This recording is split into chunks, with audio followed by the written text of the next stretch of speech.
But folks, there are some lies in our science books.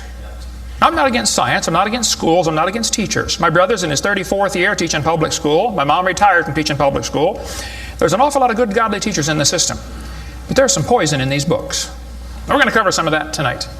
Richard Dawkins, who hates creationists, said, "It is absolutely safe to say that if you meet someone who claims not to believe in evolution, that person is ignorant, stupid, or insane, or wicked." Well, Richard, we'll send you a copy of this tape because I'm going to show you 100 reasons why evolution is so stupid. We need to define a few terms, okay? According to the dictionary, stupid means lacking normal intelligence, foolish, silly, a stupid idea, dull and boring. I think evolution is stupid. Now, my mama used to get mad at me when I used that word, so it's a little hard for me, but Bill said, "Brother Hovind, I want you to preach on 100 reasons why evolution is stupid." Okay, Bill, well, you asked for it, so here goes, all right? Let's define some other terms now. The word evolution has at least 6 different meanings, and I've done 58 debates now, and if you're going to get into a debate on evolution with anybody, you better first define what you're talking about, because this is a very slippery term, okay? First, we have cosmic evolution. That would be the Big Bang. There is no evidence whatsoever for that. We'll get into that in just a moment. Then we'd have to have chemical evolution. See, the Big Bang supposedly made hydrogen. Well, how did we get 92 elements, plus the synthetic ones? I mean, how did the chemicals evolve? They don't talk about that much, but that would have to happen. Thirdly, we'd have to have stellar and planetary evolution. Did you know the stars would have to evolve? There's an awful lot of stars out there, folks, but nobody's ever seen one form. There's enough stars out there that everybody on Earth can personally own 2 trillion of them. We've never seen one star forming. We see them blow up from time to time. It's called a nova or a supernova. We've never seen one form.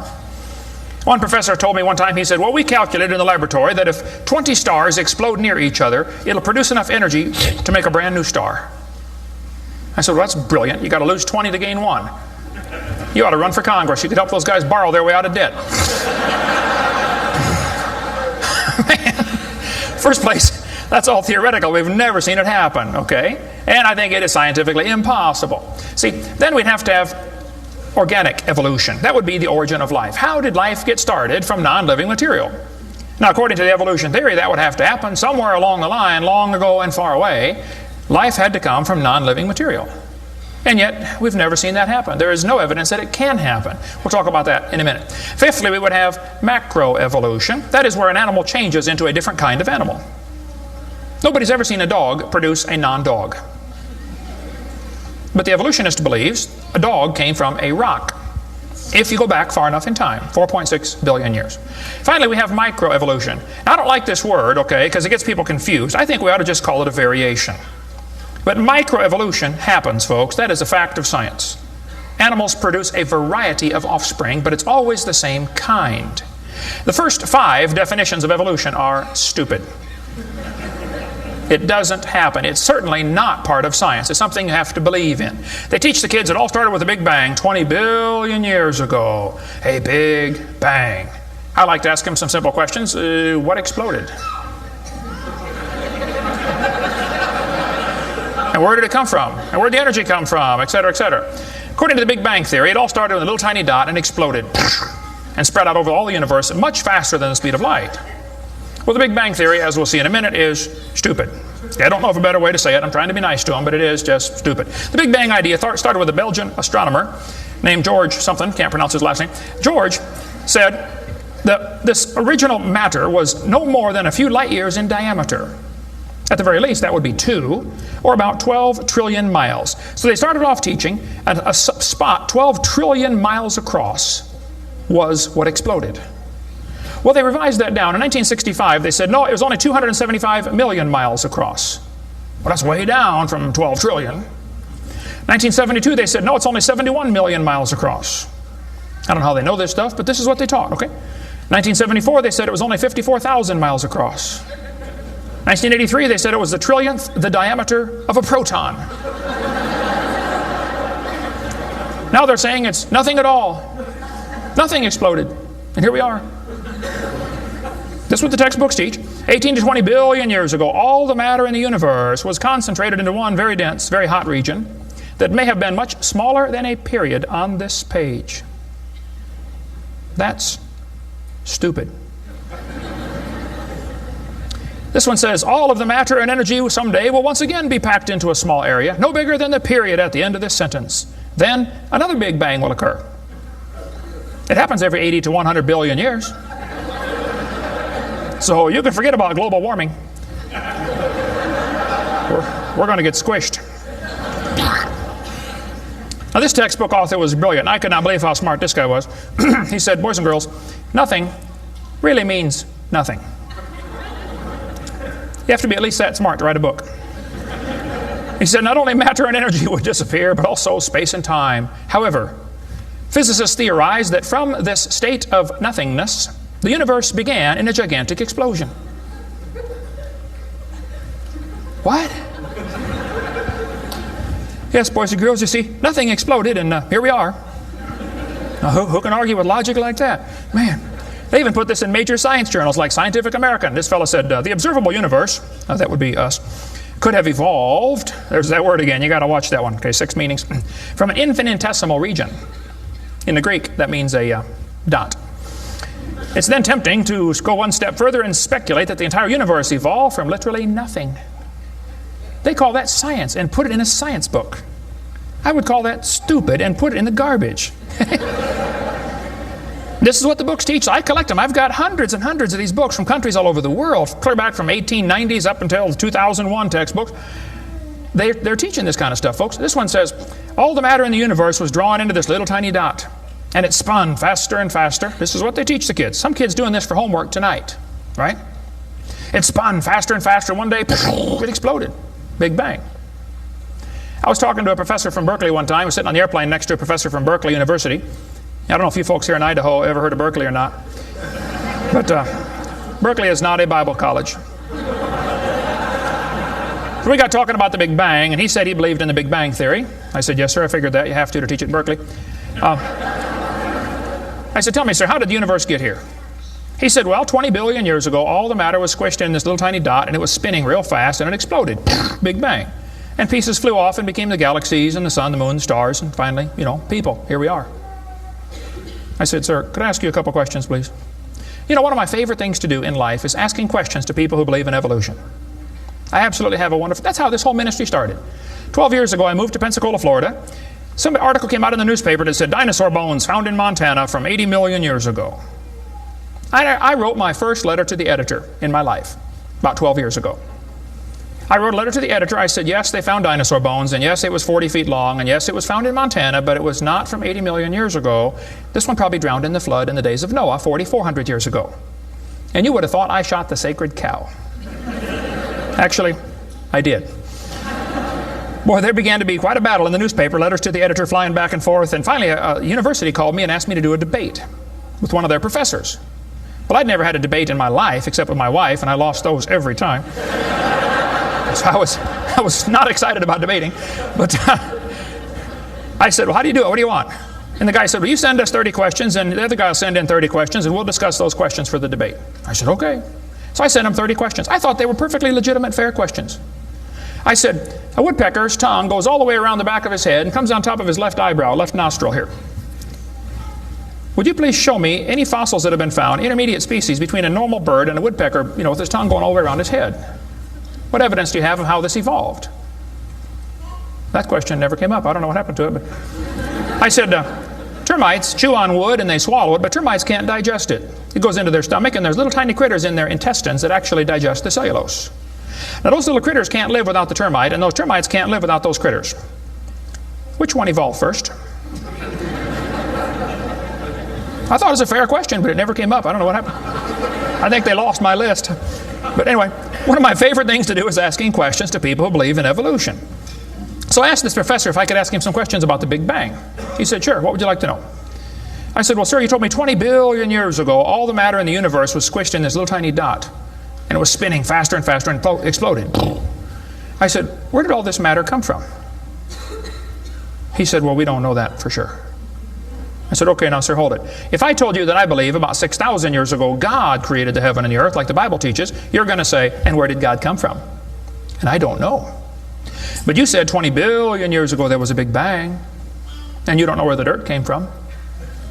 So basically, I believe in the beginning God, and you believe in the beginning dirt. Don't tell me my theory is religious and yours is science. Oh, no, sir, they're both religious. The news media tries to make it look like it is religion versus science.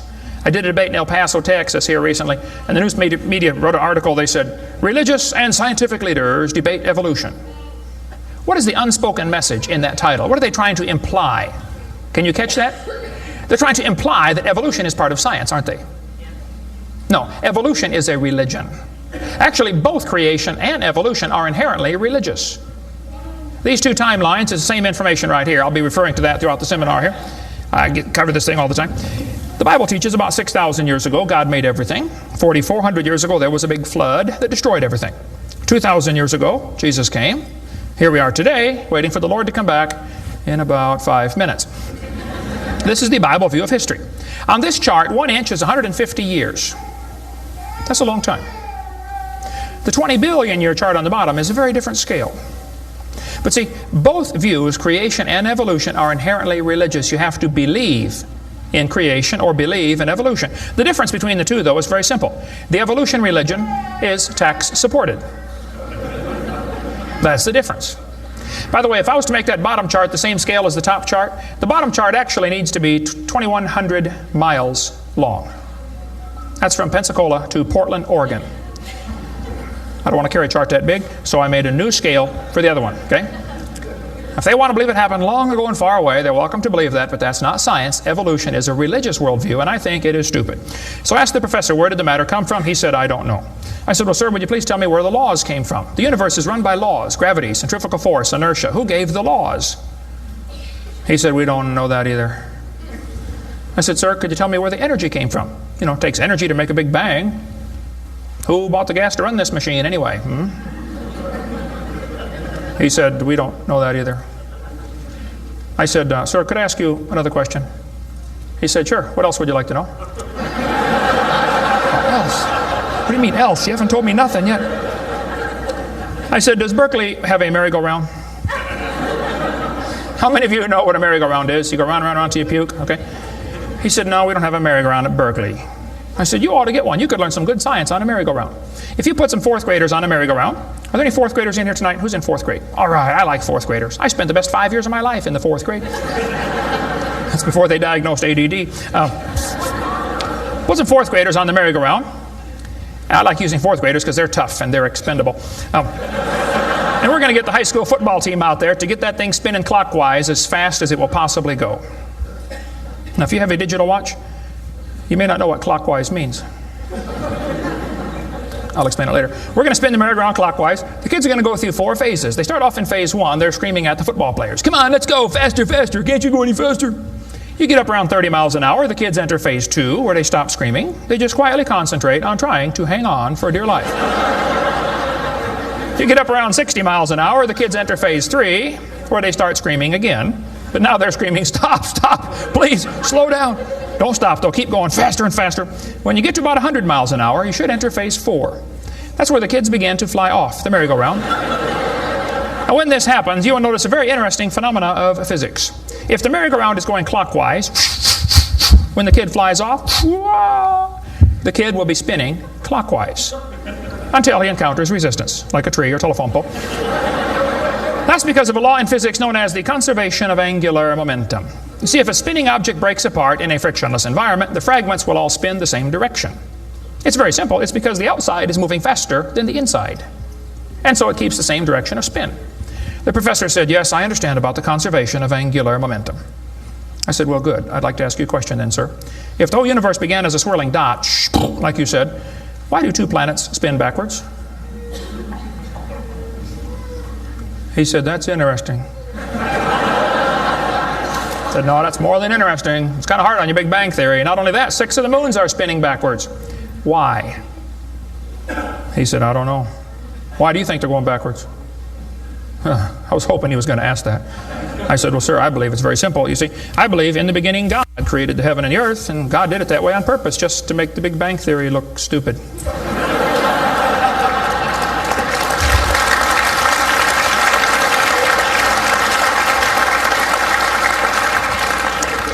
I I do believe in the Big Bang, folks. I really do. The Bible teaches the Big Bang. 2 Peter 3:10 says, the heavens shall pass away with a great noise. In the original Greek, that's a Big Bang. So there's going to be a Big Bang. It just didn't happen yet, that's all. So kids, if you go to school and some professor says, do you believe in the Big Bang? You should say, yes, I do, and you better get saved and get ready for it. The Big Bang is coming soon to a city near you. By the way, if the Big Bang theory were true, the matter would be evenly distributed. But it's not. It's lumpy. They're called galaxies, and in zillions of miles and nothing called voids. And to try to salvage the dumb Big Bang theory, they've got all these wild theories of why isn't the matter evenly distributed? They'll say, well, maybe there's black holes, or maybe there's antimatter. They got all this stuff. It's all trying to rescue this crazy Big Bang theory. And it's a dud, folks. It didn't happen. There are zillions of stars out there. I mean, lots and lots of stars. And we haven't even seen them all. If star births, they ought to at least equal star deaths, and they don't. We see a star blow up about every 30 years. It's called a nova or a supernova. Well, then how come there are only 300 dead stars out there that we can see, supernovas? That's only a few thousand years worth, isn't it? There ought to be trillions of them, if evolution were true. This fellow said, I have a little hesitation in saying that a sickly pall now hangs over the Big Bang theory. Yep. I think it is stupid. Now, if you want to believe it, that's fine. I don't care what anybody believes. That doesn't bother me. But see, the problem is, they want to use my tax dollars to teach that to your kids in our schools. And that's where the problem comes in. Okay? If you want to believe in the Big Bang, just enjoy yourself. But keep your religion at home. Okay? Because it is a religion. Then they tell the kids, the earth formed from a hot molten mass 4.6 billion years ago. This is part of the theory, and it's in all the textbooks. 4.6 billion years ago, earth cooled down, formed a rocky crust. I think that is stupid, and I'll show you why. Was the earth ever really a hot molten mass 4.6 billion years ago, and it cooled down? This textbook says, as earth formed, the surface was like the moon. There were hot pools of bubbling lava. I don't think so. My Bible says, the Spirit of God moved upon the face of the waters. So the earth was not created a hot molten mass, it was created under water, which means it has to be less than 212 degrees Fahrenheit or 100 degrees centigrade, or it wouldn't be water, it'd be steam. So the earth was never a hot molten mass according to Scripture. Then when you look in the granite rocks, you find little tiny halos made of polonium. Now these polonium halos are absolutely amazing. Robert Gentry, a friend of mine from Knoxville, Tennessee area, he has been studying radiopolonium halos for a long time. I met him back in the year 2000 and went down to his laboratory, and I got to see some of the halos through the microscope. These little polonium halos are interesting because they have a half-life of less than a few minutes. If the rock was hot, when the radioactive polonium decayed and sent out the little particles and made the halo, it would melt away. Like at 4th of July, they shoot fireworks up. Makes a circle. Does the circle stay there? No, it all falls down, right? There are probably none up there now from the last 4th of July, are there? You'd have to freeze the whole atmosphere to keep that sphere in place. This polonium would have to be decaying in a rock that is already solid. So the earth was never a hot molten mass. Get Robert Gentry's book if you want a lot more on that. But the granites all over the world contain these polonium halos. So it is stupid to say the earth was a hot molten mass. We have scientific evidence it was not. Here they tell the kids, though, the earth was hot with large pools of bubbling lava, and that is just stupid. It can't possibly be true. Then they tell them life got started about 3 billion years ago. See, according to the theory, 20 billion years ago there was a Big Bang. 4.6 billion years ago the earth cooled down, formed a hard rocky crust, and it rained on the rocks for millions of years and turned them into soup. And the soup came alive about 3 billion years ago. This is what the books teach. This fellow says, both the origin of life and the origin of major groups of animals remains unknown. How did life get started anyway? Well, this textbook tells the kids, oceans formed as it rained on the rocks for millions of years. Yes, boys and girls, millions of years of torrential rains created great oceans. And swirling in the waters of the oceans is a bubbling broth of complex chemicals. Progress from a complex chemical soup to a living organism is very slow. Well, I guess it is. It's totally stopped. Doesn't even happen. That's how slow it is. This one says, the first self-replicating systems must have emerged in this organic soup. Was your great-great-great-great-great-great-great-great-great-great-great-grandpa soup? I think that's stupid, okay? Now, if they want to believe it, that's fine. I don't care what they believe, but don't call it science. What happened back in the 1950s, a guy named Miller and Urey wanted to know how the Earth and solar system had come to be. So they tell the kids he took a mixture of Earth's primitive atmosphere. We'll talk about that in a minute. He never proved how life originated, but he did add evidence to the theory that life could have started by itself. Well, is that true? Now, did he really do that? Well, let's just study the facts here. This textbook tells the kids many important events occurred during the Archean era, the most important of which was the evolution of life. Progress from complex molecules to even the simplest living organism was a very long process. Long ago and far away. Fairy tale kids, coming up. First living cells emerged 4 billion to 3.8 billion years ago. I like that word, emerged. They use it all the time. Like that explains how it happened, you know. It just emerged. There is no record of the event, they tell the kids. Look, kid, we know what happened and you're going to be tested on this, but there's no proof. Oh, okay. It's not science. First living self-replicating systems must have emerged in this soup. I don't think so. Here's what students are taught in school. This picture of the different glass tubes and flasks and pipes going around, they tell them this is how they made life in the laboratory. He said he studied the chemical reactions of gases that existed in Earth's primitive atmosphere. Ooh, now this is important, okay? Notice up in the upper right-hand corner, he had methane, ammonia, water vapor, and hydrogen, no oxygen. He circulated these gases through these tubes through a spark, supposed to represent lightning. And sure enough, it produced a red goo at the bottom of the flask and had some amino acids in it. They didn't come close to getting life, though. Miller excluded oxygen in a reducing atmosphere because life could not evolve with oxygen. Anything that got together would oxidize. Cut a banana open, lay it on the table, it'll turn brown, it'll oxidize. Okay, so will an apple, so will anything alive. It'll oxidize. So that's why he didn't have any oxygen in the experiment. One of his gases was ammonia. Well, this creates a real serious problem because ammonia is destroyed by UV light. And UV light must be blocked by ozone, which is made from oxygen. I got a problem here. This textbook says several billion years ago, Earth's atmosphere had no free oxygen. Well, that's just simply not true. Ozone is made from oxygen and it blocks UV light, and ammonia, one of the gases needed for the experiment, is destroyed by UV light. So life cannot evolve without oxygen. But also life cannot evolve with oxygen.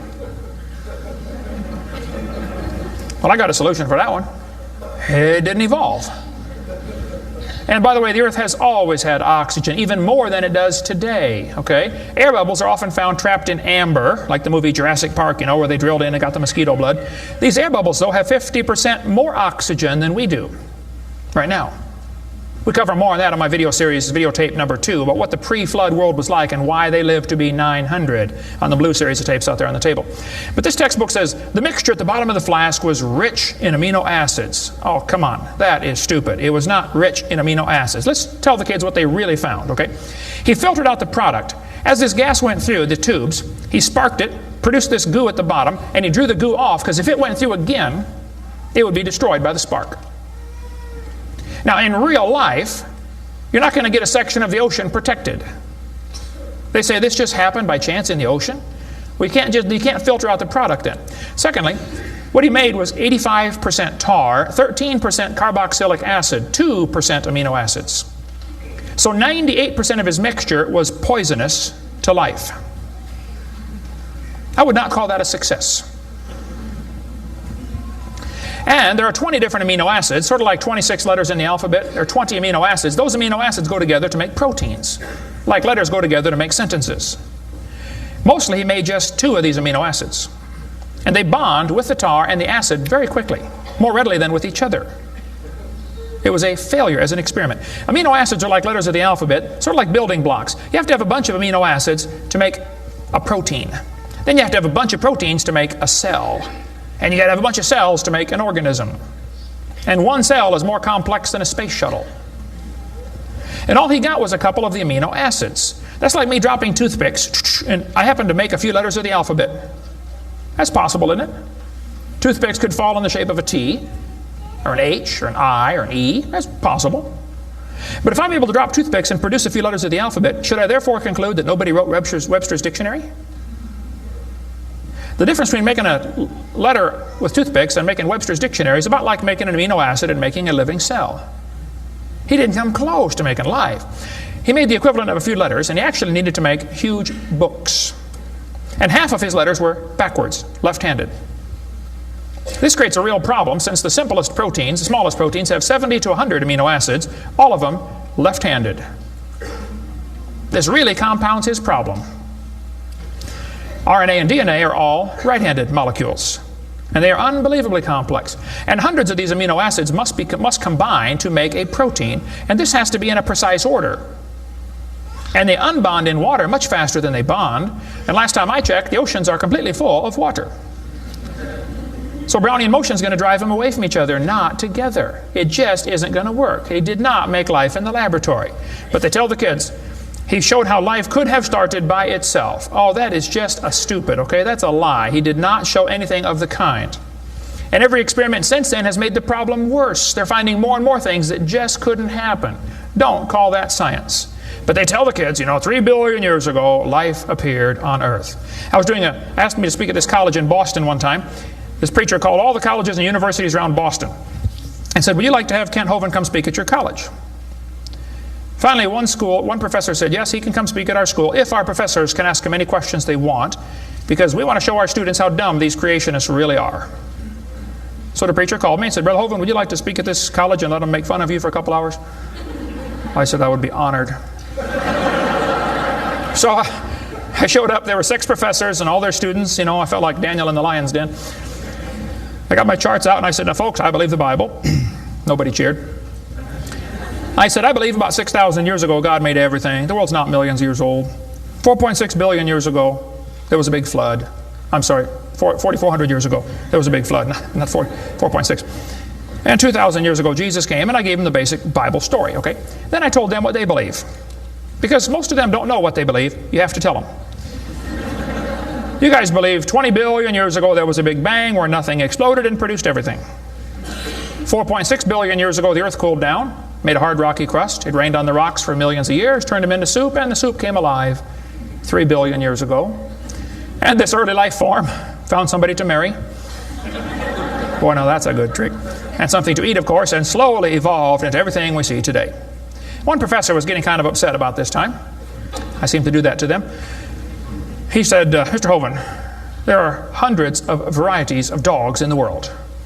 I said, yes, sir, you're right about that. He said, you mean to tell me that you believe all these dogs came from 2 dogs off of Noah's Ark? You expect me to believe that? Ha, ha, ha. I said, sir, would you look at what you're teaching your students? You're teaching your students that all the dogs in the world came from a rock.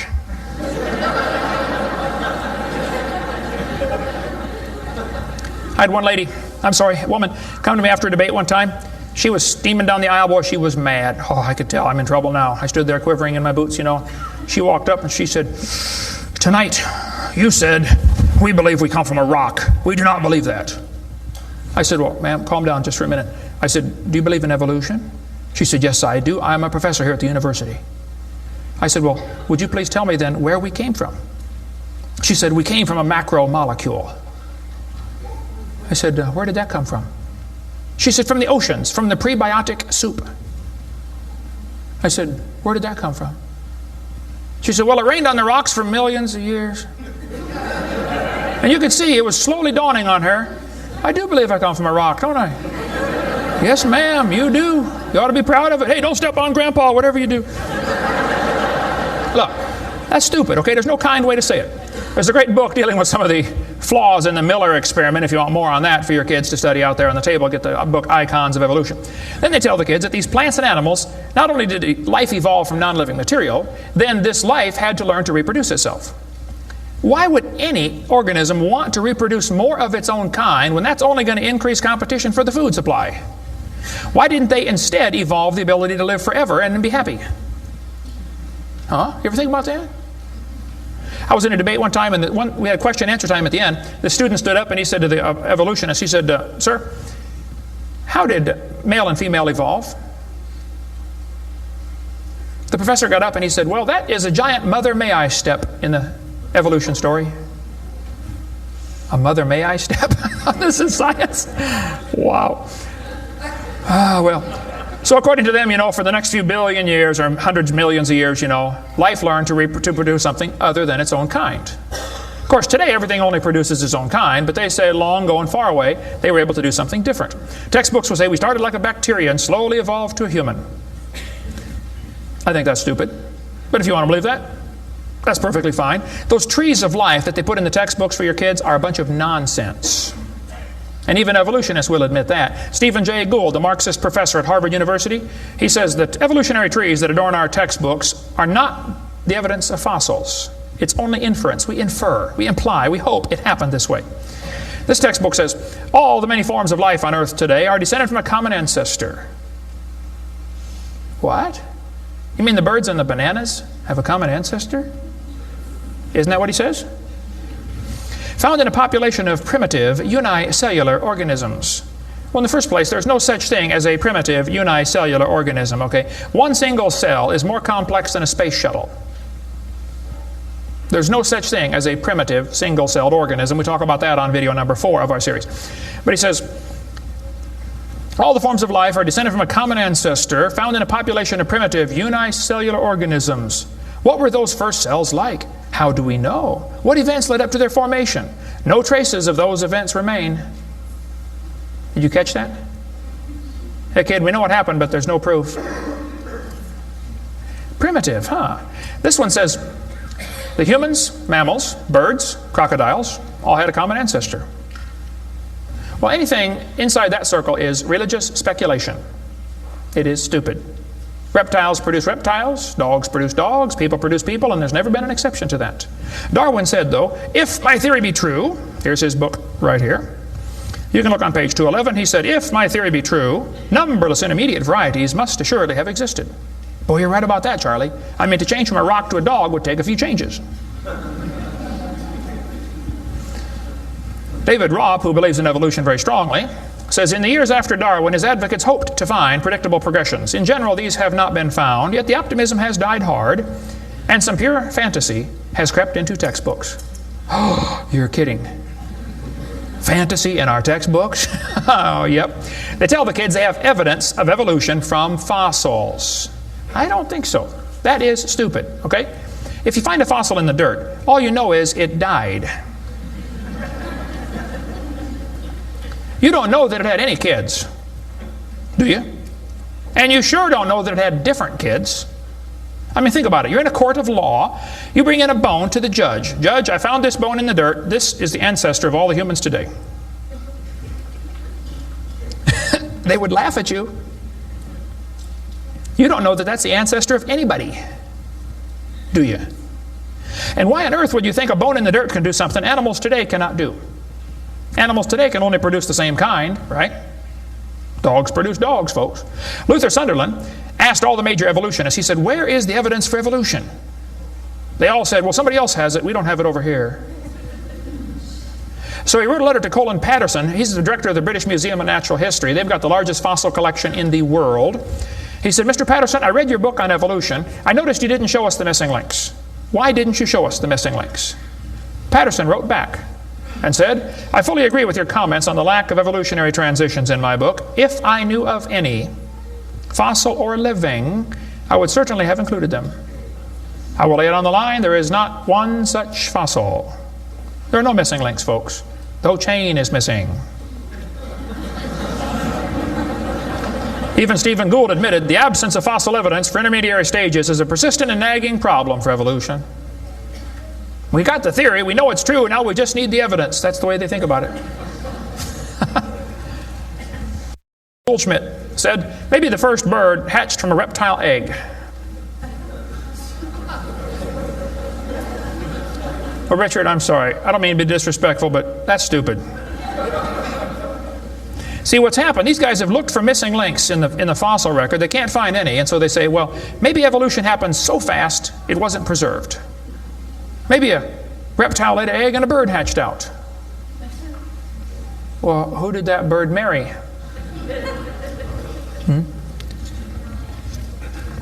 There's only about a zillion differences between a reptile and a bird. We'll get into that later sometime if we get time. But if they want to believe that, that's perfectly fine. Here's what happened. Charlie Darwin graduated from Bible college to be a preacher in the Anglican Church in 1830. He couldn't get a job, so his dad pulled a few strings and got him a job on board HMS Beagle. He's going to sail around the world and collect bugs. And while he's sailing around, he stopped off at these islands right there called the Galapagos Islands. There on those islands, Charlie noticed there were 14 different varieties of finches. Charlie studied the birds very carefully and said, you know what? I think all these birds had a common ancestor. I bet you're right, Charlie. It was a bird. And then Charlie said in his book on page 170, he said, it is a truly wonderful fact that all animals and all plants throughout all time and space should be related to each other. Now, hold on a minute. You see 14 kinds of birds, and you conclude that birds and bananas are related. That's stupid. You should conclude that those 14 kinds of birds had a common ancestor, but that's as far as it ever goes, folks, okay? I don't know of a kind way to say it, Charlie, but that's stupid. Okay, we don't ever see a bird produce a non-bird. See, dogs produce dogs, and you might get quite a variety of dogs. Roses produce roses. That is called microevolution. Now, that is a fact, folks. It happens. It is observable. It is scientific. I don't think we ought to use that word, microevolution. We should just call it a variation. But they use it, so just so I qualify that, it's a lousy term. It gives what's called a free rider effect to the rest of the 5 religious ideas of evolution. You might get a big dog or a little dog, but you're always going to get a dog when you crossbreed your dogs. And I would go so far as to say probably the dog, the wolf, and the coyote had a common ancestor. This Irish textbook shows different dogs, and it calls it divergent evolution. Oh, come on. Giving it a fancy name doesn't change a thing. It is still a dog. And a 3-year-old can tell you. Anybody in here 5 years old? Who's 5 years old? 5 years old. What's your name? Misty. Here we have a dog, a wolf, a coyote, and a banana. Which one is not like the others? Dog, wolf, coyote, and banana. Banana. All right, let's give Misty a hand. Very good. The other ones. Some of these college professors can't tell. Look, there's a variety of dogs, folks, and they probably had a common ancestor. It was a dog. Okay? It's just a dog. See, variations happen within the dog kind. You get a big dog or a little dog, but there are limits to these variations. Haven't the farmers been trying to breed for bigger pigs for a long time? They try to get the biggest pig they can, don't they? Do you think they'll ever get a pig as big as Texas? I bet there's a limit in there somewhere, isn't there? Mm-hmm. Roaches become resistant to pesticides after a while. Do you think they'll ever become resistant to a sledgehammer? I bet there's a limit. Yeah, okay. They still produce the same kind of plant or animal. That's not evolution. That's just a variation of the same kind, okay? And the information for that variety was already present in the gene pool. No new information is ever added. The dogs or the pigs don't learn to fly or become pink. Okay, there's no new information added, just scrambled information. And the gene pool of the new variety is now more limited than before. Somebody spent years crossbreeding dogs to develop a Chihuahua. All that work to make a dog that is 100% useless.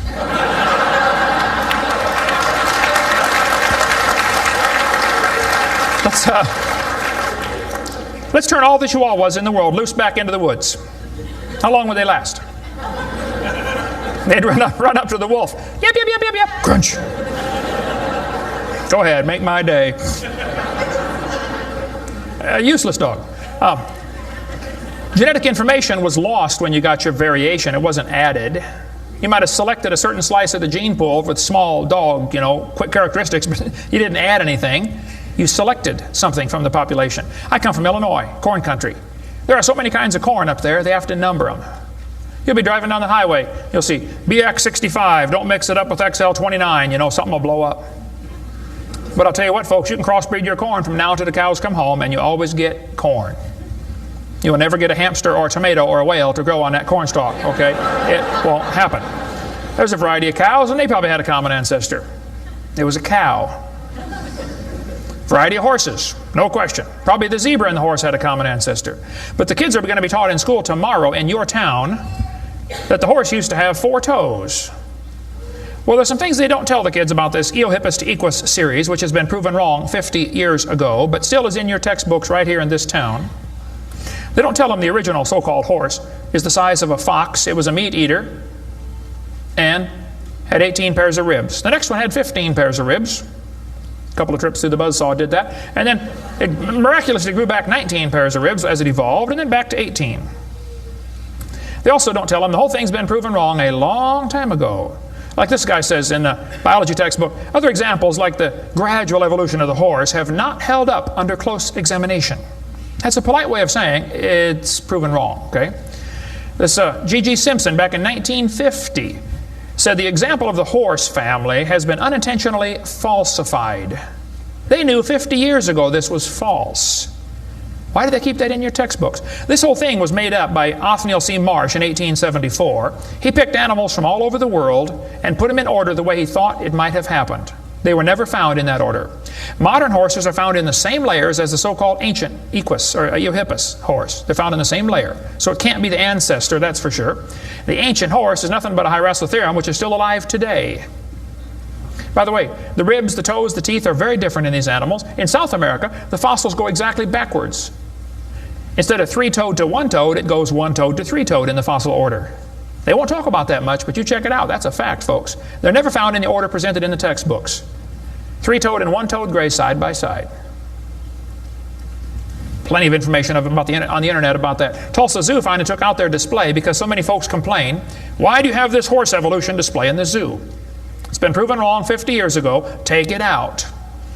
And you folks ought to get together with your school board and say, look, on page whatever it is, 952 of our textbook, it says the horse evolved from a four-toed ancestor. Let's cut this page out.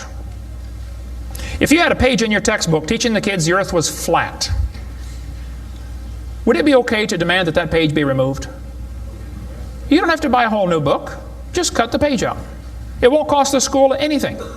How many of you would volunteer to help cut the pages out and bring your own scissors? See? It won't cost them a dime. And you send me your book and I'll show you which pages need to be taken out. I've read hundreds of them. I can find them like that. Free of charge. I'll donate my time.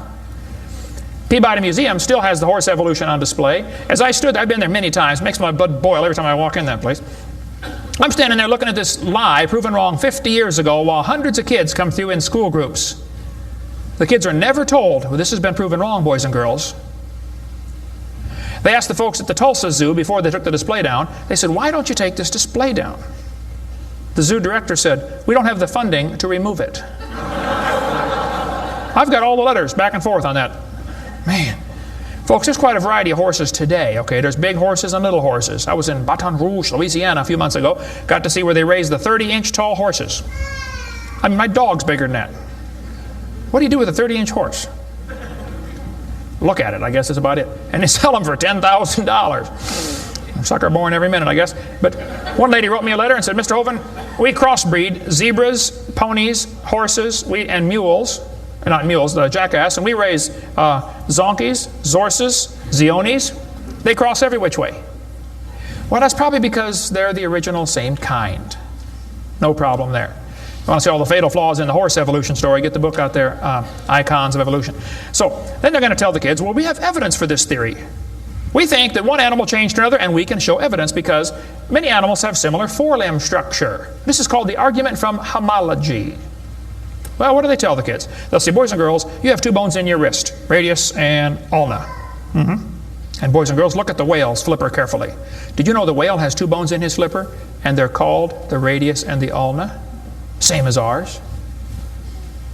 Wow. Who named them, teacher? The whale?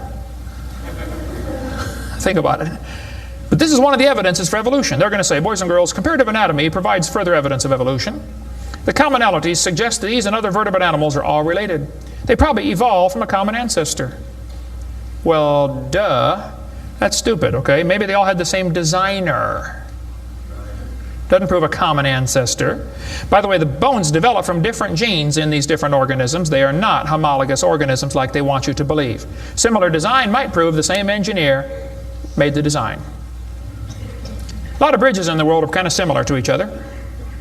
You can go compare, different suspension bridges around the world, Golden Gate Bridge and other bridges, and there's a lot of similarities. That doesn't prove one is the father of the other, or that a tornado put them up. No, it's a design that works good, okay? I discovered that the Pontiac lug nuts from a Pontiac will fit on a Chevy. They will. That proves they both evolved from a Honda 14 million years ago. No, the same engineers are designing these cars. Then they tell the kids about the geologic column. How many have ever heard that the different layers of the earth are different ages? They show the kids Grand Canyon. Yes, boys and girls, this one says, over millions of years, the Colorado River has carved the Grand Canyon from solid rock. I'm sorry, but that is stupid, okay? I'll explain why. Kids, you need to learn this. This is a very simple thing to learn, and you'll go through life much further than many of these professors go. Make yourself 3 columns. Facts are in the middle. It's a fact Grand Canyon exists. The evolutionist has an interpretation of that fact, and the creationist has an interpretation of the fact. Now, it's not part of the fact, it's an interpretation of the fact. The evolutionist says the canyon formed slowly by a little bit of water and lots of time. The creationist says, oh no, we think it formed quickly by lots of water and a little bit of time. It's a fact the earth has sedimentary layers. That's not a question. How did they get there? Well, the evolutionist says these layers formed slowly over millions of years. The creationist says, no, these layers are all from the flood in the days of Noah. Now, it seems like the professors are always trying to erase the line between their interpretation and the fact and make their interpretation part of the fact column, and it's not. And I think I can demonstrate Grand Canyon was not formed by the Colorado River. I was in a debate recently, and this professor said, Dr. Hovind, you're so stupid. Obviously, it took millions of years to form the Grand Canyon. I said, well, sir, I've seen Grand Canyon many times. I taught earth science for 15 years. I've studied it intensively. Just flew over it last week, as a matter of fact, twice. Got a perfect view of it going out to California and back, flying from wherever I was, Florida. That's where I live. This textbook says, the Colorado River has cut through layer upon layer of rock over millions of years.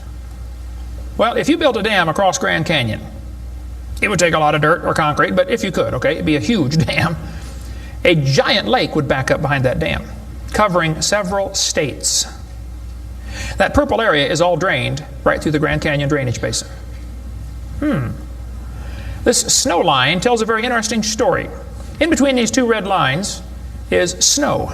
This is a picture from a satellite showing about 150 or 200 miles of the canyon area. Real wide shot. The river enters the canyon at the far right. The river is 2,800 feet above sea level. As it goes down through the canyon, the ground is rising up. It's called the Kaibab uplift, okay? The uplift is 7,000 or 8,000 feet above sea level. Interesting. The river flows downhill. All rivers flow downhill. So as the river enters the canyon and flows downhill from there, when it gets to the 1,800-foot elevation mark, the top of the canyon is 7,000 or 8,000 feet above sea level, so it's over a 1-mile drop. Very impressive, hole in the ground. But some points to ponder. I said to the professor, I said, sir, did you know the top is higher than the bottom? He said, yeah. I said, did you know the river only runs through the bottom? He said, yeah. I said, sir, the top is higher than where the river enters the canyon by 4,000 feet. Rivers don't flow uphill. There's no delta. Where's all the mud that washed out? There's no way that river made that canyon. Grand Canyon is a breached dam, a spillway that washed out. There was a lake probably for some length of time after the flood and got too full and all that water went roaring through there. Probably carved that canyon out in a couple of weeks. Not millions of years. Absolutely impossible for that river to have made that canyon. We cover lots more on that on videotape number 6 of our series. But they tell the kids, the Colorado River made this canyon slowly over millions of years. I'm sorry, that is stupid. That can't possibly be true. They need to learn the facts. Charlie Lyell, back in 1830, he was a lawyer from Scotland. Somebody calculated one time that if all the lawyers in the world were laid end to end around the equator, we would all be better off. Charlie Lyell hated the Bible. In 1830, he wrote this book right here. Oh, I got it down on the table. I picked up the wrong one. Principles of Geology. Here it is on this table. Charlie Lyell wrote this book, 1830. In this book, he mocked at scriptures. He hated the Bible. You can see it mocking all through here. In here, he and other fellows back in that time, Cuvier, Steno Smith, and some of these guys, they invented the geologic column.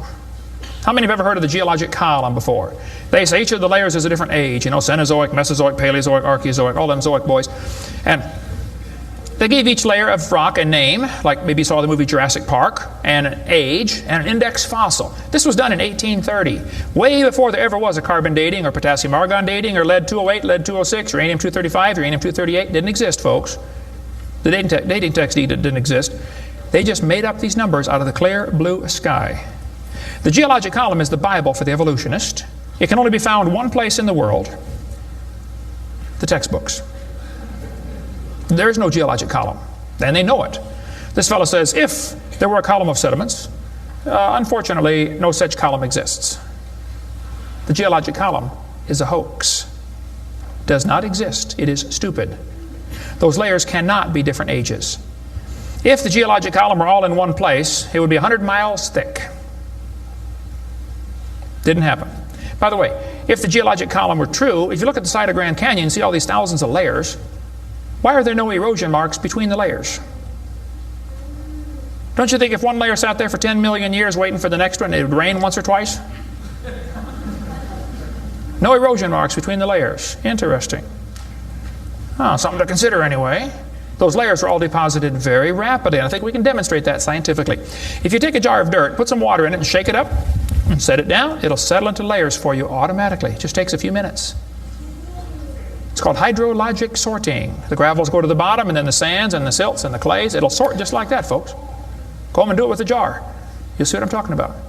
Years ago, I was preaching in Union Center, South Dakota. Union Center is right there. It's not even on the map.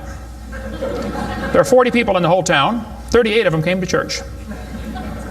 I don't know where the other two were, but they showed up later, I guess. But the preacher said, "Hey, Brother Hovind, let's go down to Rapid City, South Dakota. They've got a museum down there with a bunch of dinosaur bones." I said, "All right, I like dinosaurs, let's go." So we all drove down to the museum. The guide met us at the door. He said, "Would you like me to give you a tour?" We said, "That would be great, sir." The first place we stopped on the tour was the geologic time scale, the big chart. They got it behind glass so the kids can't touch it. You know, this is holy, sacred. And the guide said, "Now, boys and girls, this layer of rock right here is about 70 million years old." My daughter was 12 at the time. She raised her hand. She said, "Mister, how do you know that layer is 70 million years old?" He said, "Well, honey, we tell the age of the layers by what kind of fossils we find in them. They're called index fossils." Oh, she said, "Thank you, sir." We walked around the other side of the dinosaur, and we're standing over here, and the guide said, "Now, folks, these bones you're looking at are about 100 million years old." My daughter raised her hand again. She said, "Mister, how do you know those bones are 100 million years old?" He said, "Honey, that's a good question. We tell the age of the bones by which layer they come from."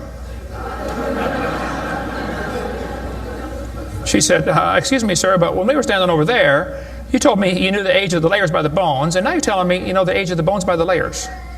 She said, "Isn't that circular reasoning?" I thought, wow, a chip off the old block. That guide had the strangest look on his face. It was almost as if he were thinking.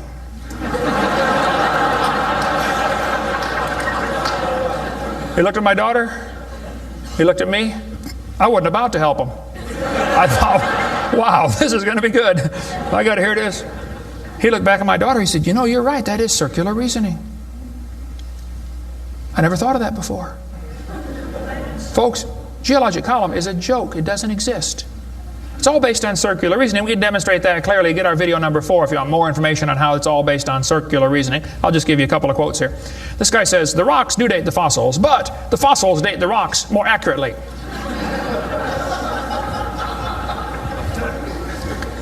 Stratigraphy cannot avoid this kind of reasoning if it insists on using only temporal concepts, because circularity is inherent. You have to use circular reasoning to get it right. Well, that's stupid. And you don't need to be too bright to figure out that's stupid, okay? This geologic column contains limestone scattered all throughout the geologic column. I like to ask him the question. I say, "Fellows, you have limestone scattered all through this column. How do you know the age? It's all limestone.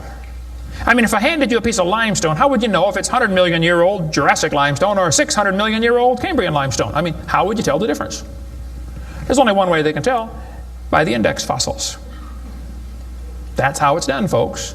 That is stupid, because those fossils don't count for anything, as we'll see in a minute. They tell the kids each of these layers is a different age. 100 million, 200 million, 300 million, real impressive, huge numbers. Now Charlie Darwin did not like round numbers. He wanted to be more precise. He said the Wealden deposits are 306,662,400 years old. Now, okay, Charlie, I think that's stupid. Those layers are not different ages, folks. All over the world we find petrified trees standing up, running through multiple rock layers. Now, if you get a petrified tree standing up, running through different rock layers, I don't think it's smart to say those layers are vastly different ages. Petrified trees in the vertical position, they find them all over the world. Okay, here's one from Alabama. Come out of a seam of coal, through 20 feet of rock, into another seam of coal. They found about 3 dozen of them, I think, in that one little coal mine, one little area, while they're digging the coal out. Petrified trees standing up. Cookeville, Tennessee. They found a bunch of them. This one's 30 feet tall, standing up. Joggins, Nova Scotia is famous for their petrified trees standing up in the vertical position. All over the area there, folks. Those trees did not get slowly covered by the sediments over millions of years. They would rot and fall down. Sometimes the petrified trees are upside down, running through many rock layers. Scientists estimate at the bottom of Spirit Lake in Mount St. Helens there are now 20,000 trees that were blown out by the volcano. Thousands of them are standing up in the bottom of the lake, already buried 15 feet deep in mud. None of them grew there. Those trees are going to petrify. It only takes a few years to petrify a piece of wood. In the laboratory, it can be done in 24 hours. We cover lots more on how fast things can petrify in videotape number 6 of our series. But they dug up a guy, they buried this doctor in Tennessee. 14 years later, his wife died. When they went to dig the grave, water soaked into her grave. And they said, oh, we can't bury Grandma there. So they dug a hole on the other side. Water soaked in. So they dug a hole and buried Grandma somewhere else. And then the kids got worried about Grandpa, so they went and dug up his grave. The arms had rotted off, but the rest of the body had petrified in 14 years, turned to stone from water running through the coffin. I got tons of material on how fast things can petrify. Those layers are not different ages. They all formed in one big flood in the days of Noah.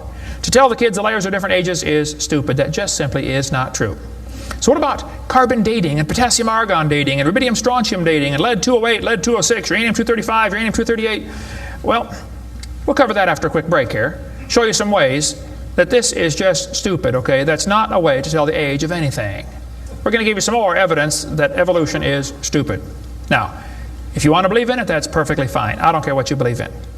But the devil is laughing at you for believing in that.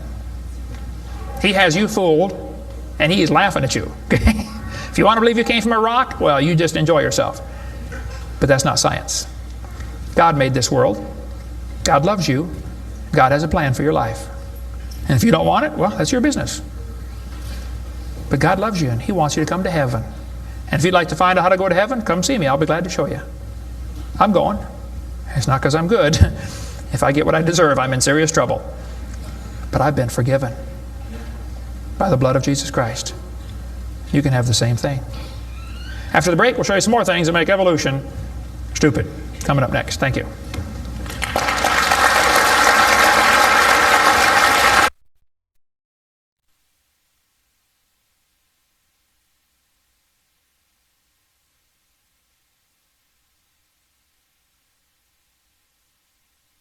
In the early 1950s, actually the late 1940s, they invented carbon dating. We're going to explain a little bit about radiometric dating and how it's supposed to work, and then show you that it does not work, okay? The Earth's atmosphere is about 100 miles thick, and we're also protected by a magnetic field. Radiation from the sun and from the stars, mostly from the sun, goes right through that magnetic field, some of it does, and hits the atmosphere and produces carbon-14. Carbon-14 is radioactive. Normally, carbon is atomic number 6, which gives it atomic weight of 12. But this nitrogen, which is right next door to carbon, gets struck by radiation and it turns it into carbon-14. Now, carbon-14 is unstable. It is radioactive. It's always breaking apart. And you can hear it like with a Geiger counter, you know, click, click, click, click, just like uranium, because it's decaying. They've discovered it decays at a fairly consistent rate. About half of it will decay every 5,730 years.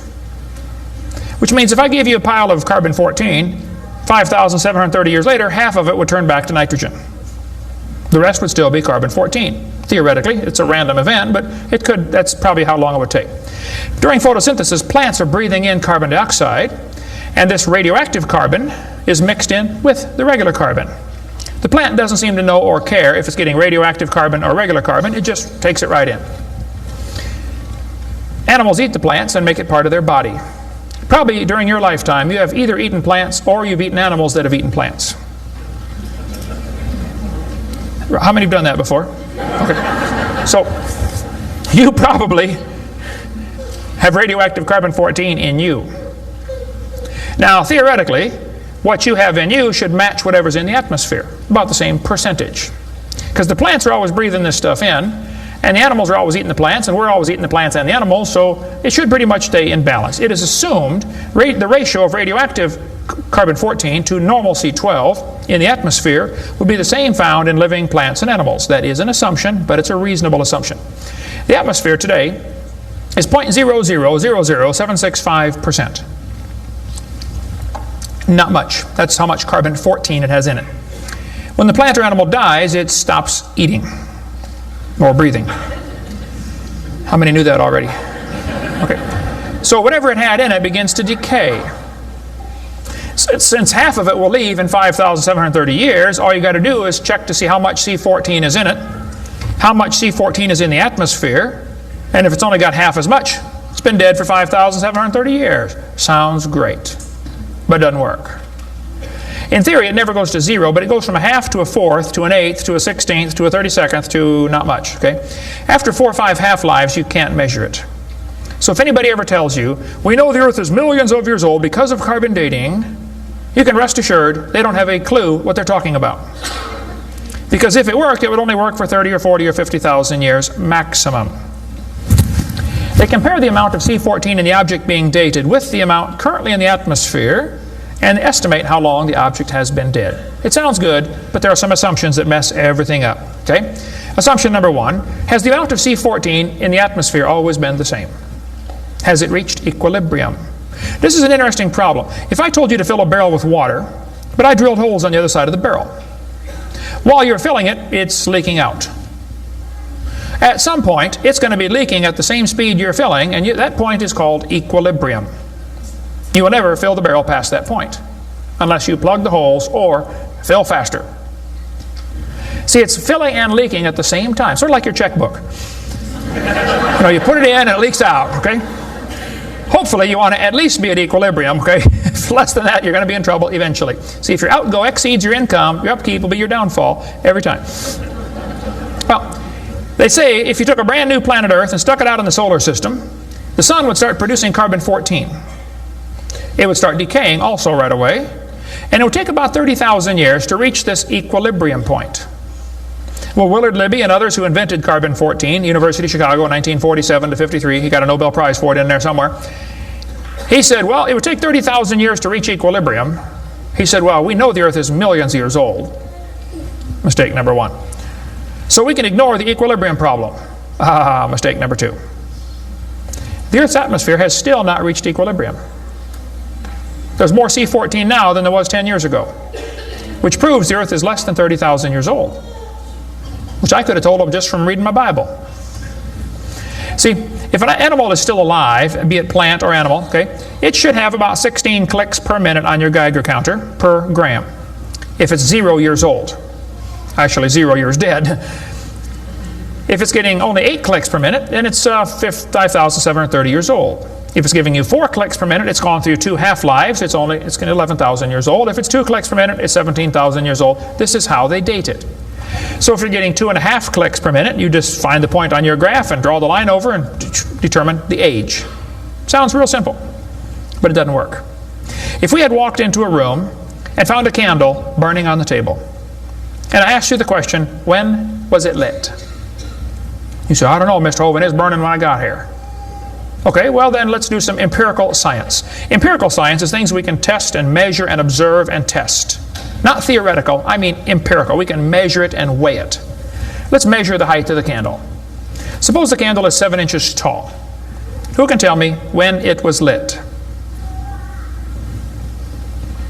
Okay, nobody. Let's do some more empirical science. Let's measure the rate of burn. Suppose we determine it's burning an inch an hour. When was it lit?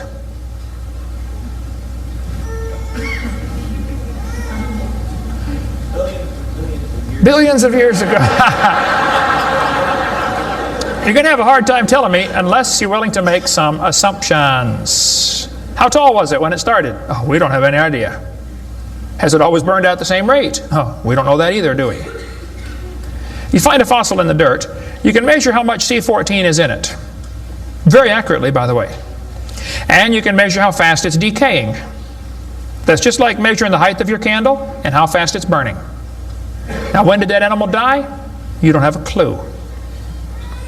Unless you're willing to assume that the C14 when it was alive is the same as we have today, and assume the rate of decay has always been the same down through history. You can't prove either of those. Living mollusk shells were carbon dated at 2,300 years old. Hello, they're still alive. Freshly killed seal carbon dated 1,300 years old. Shells from living snails carbon dated 27,000 years old. That's stupid. He's still alive, okay? I know snails are slow, but 27,000 years, he'd be dead, okay? One part of a mammoth is 29,000 years old, another part's 44,000. One part of Dima was 40,000 years old, another part was 26,000, and the wood next to it is 9,000. The lower leg of a mammoth is 15,000 years old, the skin is 21,000. Two mammoths found side by side in Alaska, one is 16,000, one's 22,000. Which number is right? Living penguins carbon dated 8,000 years old. 11 human skeletons, the earliest known human remains in the Western Hemisphere, were dated by accelerator mass spectrometer. All 11 dated about 5,000 radiocarbon years. Lava from a 1801 Hawaiian lava flow was 1.6 million years old. Well, hello is not even 200. Another volcano erupted in Hawaii in 1959. When they dated the lava, it was 8.5 million years old. These potassium argon dating for that, not carbon. Mount Etna in Sicily, I climbed Mount Etna when I was over there some time ago.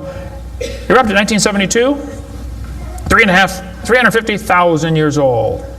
Mount St. Helens built a new lava dome in 1982. They dated it. Got numbers from 350,000 to 2.8 million. It's not even 20 years old. Here's what you ought to consider about carbon dating. Samples of known age, it doesn't work. If it's a sample of unknown age, it is assumed to work. That's stupid. In the last 2 years, an absolute date has been obtained for the Gandong beds above the Trinil beds. It has the very interesting value of 300,000 years, plus or minus 300,000 years. Boy, they nailed that one right on the head, didn't they? See, back in 1770, George Buffon said the Earth is 70,000 years old. 1905, the official age of the Earth was 2 billion. When they went to the moon, they said the Earth and the moon are 3.5 billion years old. 3.5 billion, dated with potassium argon dating. Now they're telling the students it's 4.6 billion years old.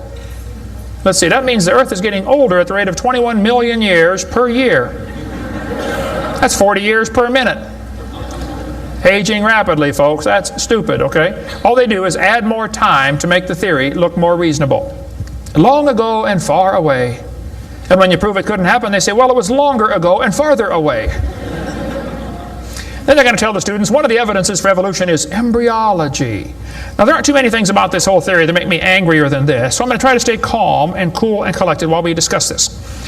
Ernst Haeckel, an embryology professor at the University of Jena in Germany, loved evolution theory. When the Darwin's book came out, Ernst Haeckel read that book the next year and said, wow, this is a great theory. All we need now is some evidence. 9 years later, they still had no evidence. So Ernst Haeckel decided to help Charlie out. He was an embryology professor, the study of animals before they're born. You know, the different embryos of all these different animals. He made drawings that were fake to make them look alike. The students are taught we have evidence from development. I don't think so. The similarity between early stages in development of many different animals helped convince Darwin that all forms of life shared common ancestors. Actually, Darwin considered this by far the strongest single class of evidence class of facts in favor of his theory. This is stupid, folks. I'll show you. This textbook says, the human embryo growing in the mother has gills like a fish. Those little folds of skin are not gills, okay? Excuse me. Those little wrinkles under your chin when you're growing up later develop into bones in the ear and glands in the throat. They never have anything to do with breathing. I've seen folks that have 5 or 6 chins and they can't breathe through any of them but the top one. Those are not gill slits. Ernst Haeckel, though, said the turning point in his thinking was when he read Darwin's book, 1860. Haeckel took a drawing of a dog and a human embryo and he changed them to make them look exactly alike. His fake drawings looked almost identical. On top are the real drawings, underneath are Haeckel's fake drawings. He lied, folks, intentionally. He made huge charts of his posters of his drawings of these embryos and traveled all over Germany and just about by himself converted the Germans to believing in evolution. Which later led to the obvious question, well, if evolution is true, then maybe one of the races of people has developed farther than the rest. Which, by the way, is a subtitle to Charlie Darwin's book. You can look at it for yourself. The Origin of Species by Means of Natural Selection, or the Preservation of Favored Races in the Struggle for Life.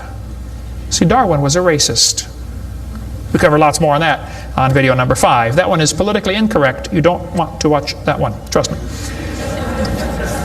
On top are Haeckel's fake drawings. Underneath are actual photographs of what he claimed he was drawing a picture of. Now, either he's a lousy artist or he's a liar. Well, it turns out he's a liar. He was convicted of fraud by his own university. Proven to be a fraud. But guess what?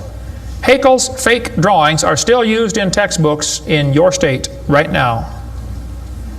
Here's a textbook used at the University of West Florida, in the middle of the Bible Belt.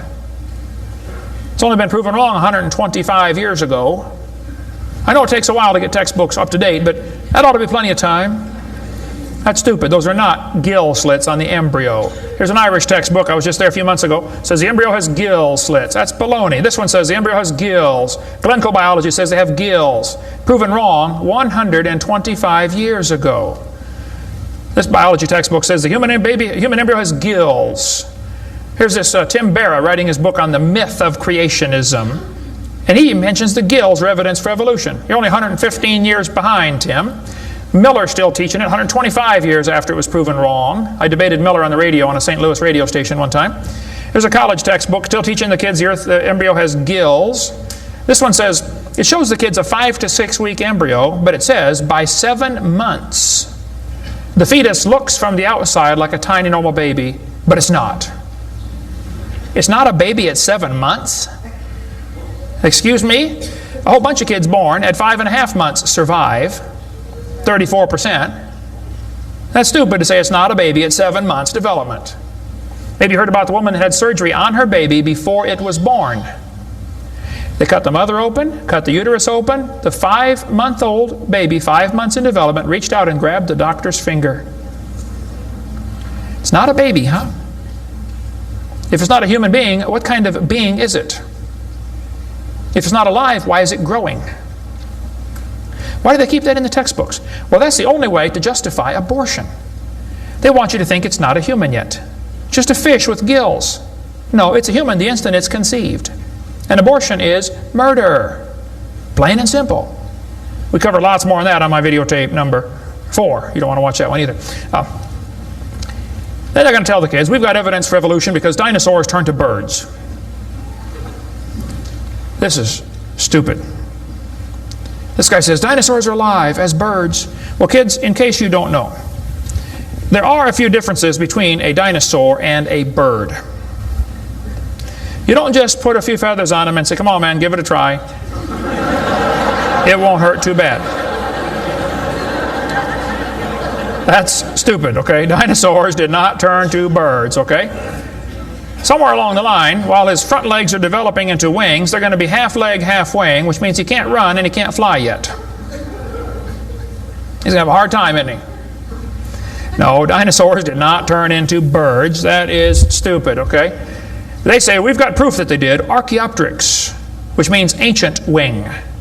That's supposed to be evidence for evolution. It's in just about every textbook I've seen dealing with this topic. Archaeopteryx is supposed to be evidence. Here's a 1999 textbook. Now, Archaeopteryx was proven to be a fraud in 1986. So this author is 13 years behind the time.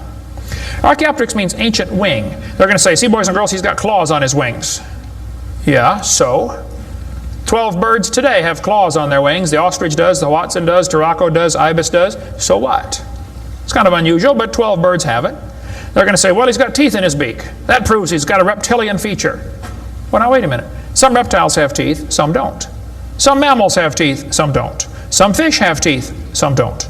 Some of you have teeth, some don't. Okay? That doesn't prove a thing, all right? Alan Fiducia is considered one of the world's experts on birds. He believes in evolution. University of Chapel Hill, North Carolina, Chapel Hill. He said, paleontologists have tried to turn Archaeopteryx into an earthbound feathered dinosaur, but it's not. It's a bird, a perching bird, and no amount of paleo-babble is going to change that. It's a bird. By the way, even by their twisted thinking, birds are found in layers lower than Archaeopteryx. If you find fully formed birds in rock that you think is 130 million years old, then Archaeopteryx at 65 million years old cannot be a missing link, can it? Because birds were already here. Even with their dumb geologic column, it doesn't work. We cover lots more on that on video 4. They say bird feathers evolved from scales. Well, that's stupid. In the first place, they come from different genes on the chromosome, okay? Developed totally different. A scale is a hard wrinkle in the skin. They attach to the skin very differently. Feathers are incredibly complex, folks.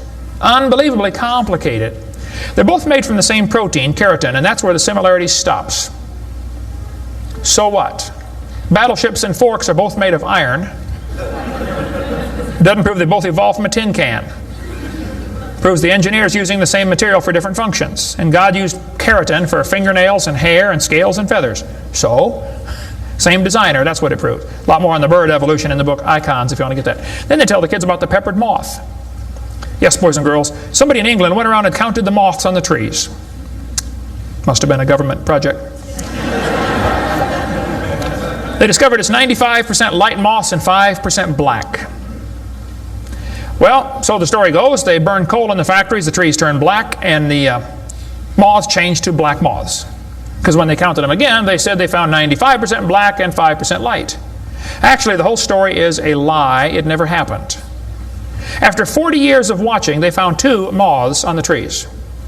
2 total out of 40 years.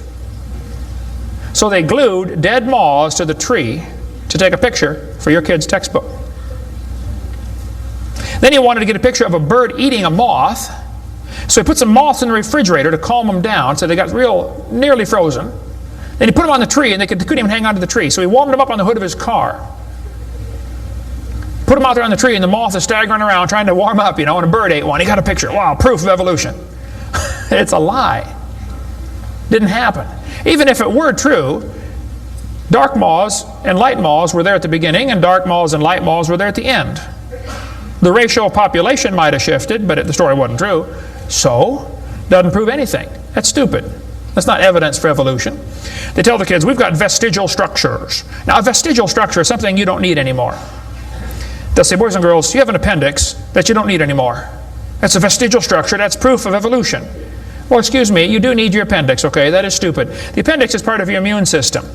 If your appendix is taken out, you can still live, okay? But it increases your susceptibility to quite a few diseases. You could live without both your legs and both your arms and both your eyes also. That doesn't prove you don't need them. Does it? There are no vestigial organs. And even if there were, that would be the opposite of evolution. That's losing, not gaining. This textbook says, boys and girls, whales, and many organisms here, like a whale, retain traces of their evolutionary history. For example, the whale retains pelvic and leg bones as useless vestiges. I'm sorry, that's not true. This one says, just imagine whales walking around. It's true. These little bones right there is what they're talking about. Just imagine him walking around.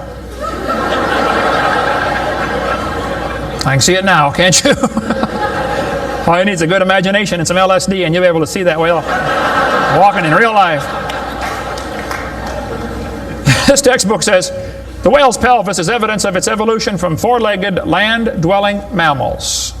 Well, that is stupid, okay? Those bones in the whale's abdomen are essential to hold muscles that support the reproductive system. Without those bones and those special muscles, the whales cannot reproduce. This has nothing to do with walking on land. It has to do with getting more baby whales. So the author that wrote this is either ignorant of his whale anatomy and should not be writing a book about it, or he's a liar trying to push a theory off on our kids. Here this one says, whales once lived on land. Whales were not always sea dwellers. Modern whales show skeletal evidence of previous existence on dry land. Buried deep in a whale's hip muscles are two small bones, all that is left of the whale's pelvis and hind legs. That's stupid. The male and female bones are very different on whales. Check your whale anatomy and tear that page out of your book. Has no business being in there. This textbook says, humans have a tailbone at the end of the spine that is of no apparent use. I was debating a guy in North Alabama. He was the president of the North Alabama Atheist Association or something like that. He got up and he said, folks, we've got evidence for evolution. Humans have a tailbone they no longer need. When it was my turn, I got up and I said, Mr. Patterson, I taught biology and anatomy. I happen to know there are 9 little muscles that attach to the tailbone, without which you cannot perform some very valuable functions. I will not tell you what they all are, but go read your Gray's Anatomy and you can figure it out. I said, however, Mr. Patterson, if you think the tailbone is vestigial, I, Kent Hovind, will pay right now to have yours removed. Bend over.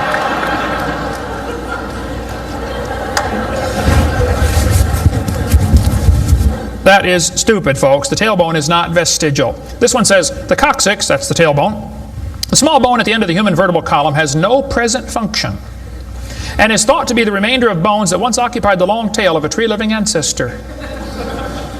I was taught when I went to school, man used to have a tail, but he lost it because he didn't need it. I thought, didn't need it? Have you ever thought how handy a tail would be? Have you ever come to the door with 2 sacks of groceries? Wouldn't that be nice, man, to be able to grab that door and walk right around and get in it? Lost it because we didn't need it. Man, you could drive the car and tune the radio knob and hold a Coke at the same time. We're going to tell the kids that lobe-finned fish show evolution. Yes, boys and girls, during the Devonian period, 410 million years ago, there were fish with lobe fins. What that means is a short arm and then the fin grows. Well, that's stupid, okay? The lobe-finned fish are still alive. They're called the coelacanth. And when they found the first coelacanth in 1938, first people didn't believe it. They said it can't be true because they died millions of years ago. When they finally proved, yes, they're still here, all they said was, wow, they survived for millions of years.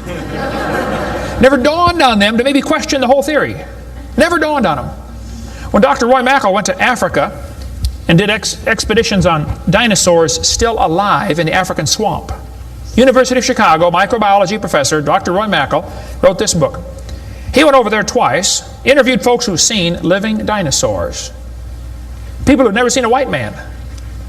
When he showed them the Apatosaurus, they said, yeah, that's Mokele Mbembe. He lives out in the river. He's not friendly. Don't get close.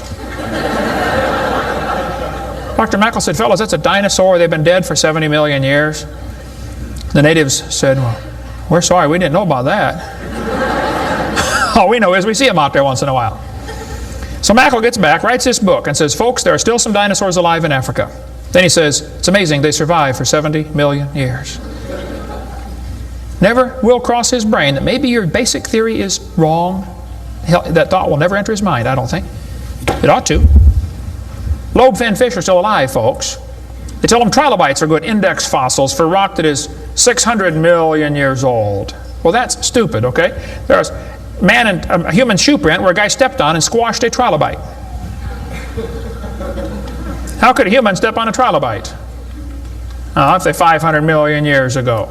One guy said, maybe aliens visited the planet and stepped on a trilobite. Trilobite had the most sophisticated eye ever found in nature. It's one of the first animals to evolve, and it's already got the most complex eyeball. I don't think so. The whole thing about index fossils is stupid, okay? There aren't any index fossils. The graptolites are the index fossil for 410 million year old rock, and yet they're still alive right now in the South Pacific. They tell the kids that dinosaurs are index fossils for 70-million-year-old rock. Folks, dinosaur blood was found inside the bone. Don't you think it's going to decay in less than 70 million years? There's enormous evidence that man and dinosaurs have always lived together. We covered that for 2.5 hours on video number 3 of our Blue series of tapes. Gene Thomas, missionary friend of mine, was in the Congo swamp for 42 years as a missionary. He said, I had 2 pygmies in my church that killed and ate one. Yes, dinosaurs are still alive. California, 1925, this thing washed up on the beach, called California's Nessie. Laid there on the beach and rotted away. Here's a guy behind it with a rifle. In the front you can see the critter's head, neck going off to the right. The neck was 20 feet long. One atheist wrote me a letter and said, Hovind, you're so stupid. Don't you know that was a whale? Show me any neck on a whale, would you please? No, I think dinosaurs have always lived with man. They were called dragons for most of history. People killed most of them. There could be a few still around. It wouldn't affect me at all, okay? I don't think there's a lot of them, but there could be a few still out there. They changed the name in 1841 to dinosaur. That's all that happened. And man exterminated most of them. They're mentioned in the Bible. We cover all that video number 3. They're going to tell the kids, we've got evidence for evolution. It works by natural selection. Well, yeah, natural selection works, but see, evolution is based on 2 faulty assumptions. Number 1, they say mutations make something new. That's never been observed. And natural selection makes it survive. That's never been observed. That sounds good theoretically, but it's never been observed. Mutations happen, there's no question. Okay, thousands and thousands of mutations happen. But even guys like Pierre Gross will say, no matter how numerous they may be, mutations do not produce any kind of evolution. They're only scrambling existing information. They're not adding anything new. Here's a 5-legged bull. That's a mutant. There's no new information added. Doesn't the bull already have the gene code to make a leg? He just built one in the wrong place, that's all. This is not new information. This is scrambled information. That's not new. Here's a short-legged sheep. He's the first one the wolf is going to catch. Go, boys, go. Here comes the wolf. Herman didn't make it. Here's a 2-headed turtle. That's a mutant. Not ninja, but he's mutant. He's going to freeze first winter. Nobody makes a double-neck turtleneck sweater. I've never seen one. I've been looking. See, a mutation is scrambling information that already exists. It's like you can take the letters from the word Christmas and get all sorts of different words, scrambling them up. But you never get Xerox, zebra, or queen. The letters aren't available. And a mutation does not give you new information. It scrambles existing information. This textbook shows the kids a 4-wing fly. Look what it says now, kids. You've got to be careful. You'll be tricked on this one. Normal fruit flies have 2 wings. This mutant has 4. This rare mutation, like most mutations, is harmful. Look what it says. Beneficial mutations are the raw material for natural selection. Well, why didn't they show us one? Why did they show us an example of a bad mutation and tell us that good ones is how it works? Show me a good one. You know why nobody's ever shown a good mutation? Because nobody's ever seen a good mutation. One professor I was debating said, I know a good mutation. He said, people in Africa that get sickle cell anemia cannot get malaria. Wow, that's like saying if you cut off your legs, you can't get athlete's foot. Yeah, you're probably right, but that's not a beneficial mutation. They tell them evolution and natural selection go together. He says, this textbook says natural selection causes evolution. That's stupid, okay? Natural selection doesn't cause any evolution. Natural selection is a conservative process that keeps the species strong. That's all it does. That's all it can do. It has no creative properties. Natural selection, nature can only select what there is to select from.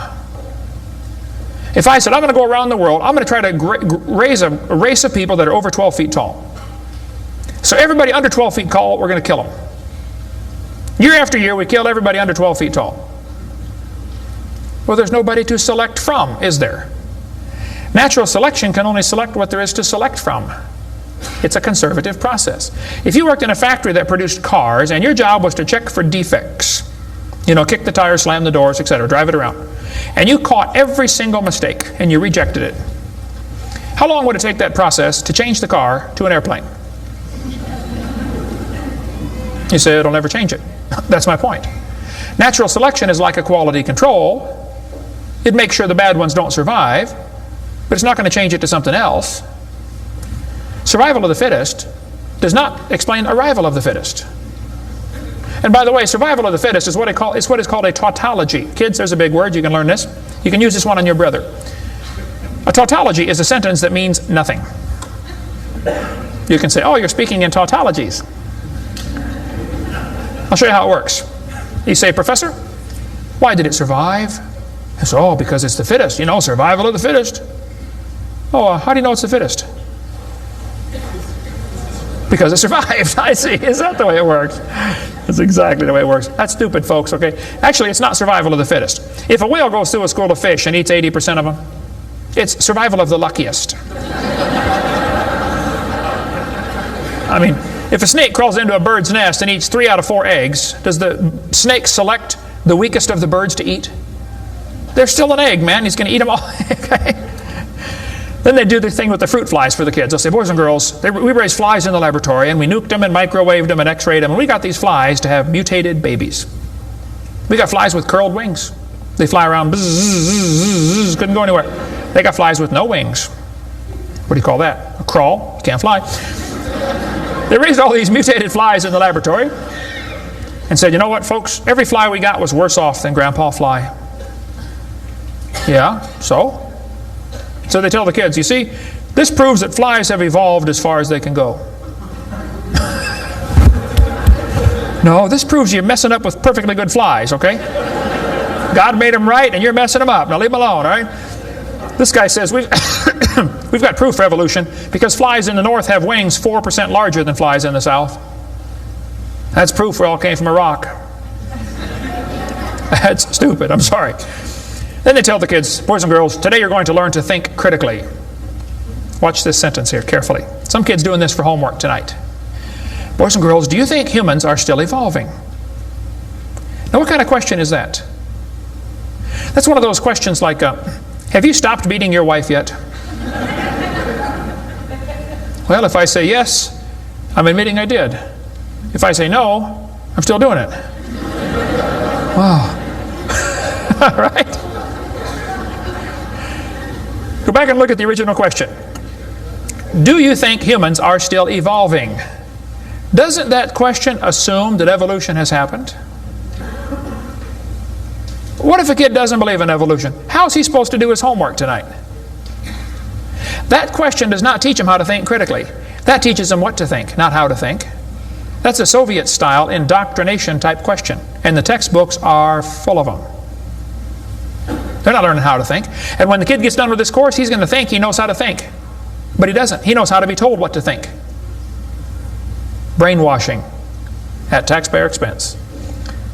Quite a few lies in the textbooks covered in this one. We got a lot more in video number 4. Adolf Hitler said, you let me control the textbooks, I'll control the state.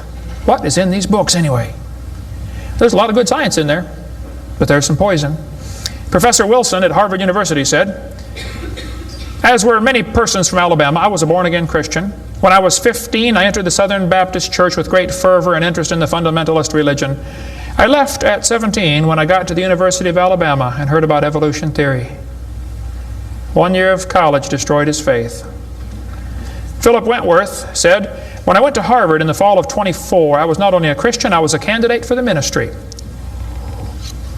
Then for 4 years I underwent a process of mental readjustment which shook my little world to its foundations. Through it all, one thing was clear to me. If I could reconcile religion with intelligence, I knew that I could go on into my chosen career fortified by the experience. If I could not, every consideration of honor would compel me to make other plans. In the end, I gave up the ministry. Scott wrote me a letter and said, Dr. Hovind, until I went to college, my faith in God was sound. My college history class helped destroy that faith. I started to doubt the Bible and God's Word. I even started to doubt Jesus was truly God's Son and that He died and rose for my sins. My best friend showed me your tapes and I was in awe of what I saw. Everything I thought I knew about life was changed.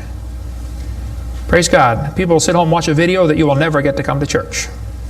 Especially men. If they're sitting at home holding the remote. There's this feeling of power surges through their body. How many know what I'm talking about? Now come on, be honest, okay? Right? That's why we purposely leave my videotapes uncopyrighted. Copy them and give them to your friends, man. Get them saved. All right? 75% of the kids from Christian homes that go to public schools are going to lose their faith after 1 year of college. 75%. Professor Bonar said, evolution is a fairy tale for grown-ups. The theory has helped nothing in the progress of science. It is useless. Malcolm Muggeridge said, I am convinced the theory of evolution, especially the extent to which it's been applied, will be one of the great jokes in the history books of the future. It's a joke. And it would be a joke if it weren't for the tragic results. How many kids are taught this thing every day and believe it, and it destroys their faith? Adolf Hitler was a strong believer in evolution. He thought the Jews were an inferior species and needed to be eliminated for the good of humanity. Joseph Stalin was an evolutionist. Trotsky was an evolutionist. Pol Pot from Cambodia was a strong believer in evolution. We covered lots more on that in video number 5. Scientists who go about teaching that evolution is a fact of life are great con men. The story they are telling may be the greatest hoax ever. In explaining evolution, we do not have one iota of fact. Evolution is a shell game. You ever seen those shell games where they put the pea down there and they put the 3 shells on it and the guy tries to get you confused, he messes them around? Evolution is like a shell game. If you ask the biologist, where's the best evidence for evolution? He'll say, oh, it's in geology. I debated Dr. Pigliucci. It's debate number 12, I think, of my series out there, of the red series of tapes. Those are debates. I said, Dr. Pigliucci, you have gotten $650,000 in grant money to study evolution of plants. You've been teaching a course on the evolution of plants for 30 years. What is the best evidence of evolution you're aware of? And he said, the evolution of whales. You're a botanist telling me the evolution of whales is your best evidence? It's always this way, folks. The geologist thinks the anthropologist has the evidence. The anthropologist says, oh no, we don't have it. The biologist has it. It's a shell game. The only problem is there's no P under any of them. Nobody has the evidence. It's a joke. Sir Arthur Keith was selected to write the foreword to Darwin's book when it was republished in 1959 because he was a strong believer in evolution. Arthur Keith said, evolution is unproved and unprovable. We believe it because the only alternative is special creation. And that is unthinkable. I mean, you're not even allowed to think that maybe there's a creator? The only alternative. He's right, by the way. The Russian atheist astronomer came to America and spoke at one of the universities, and he started off his speech, he said, folks, either there is a God or there isn't. I thought, boy, this guy's brilliant.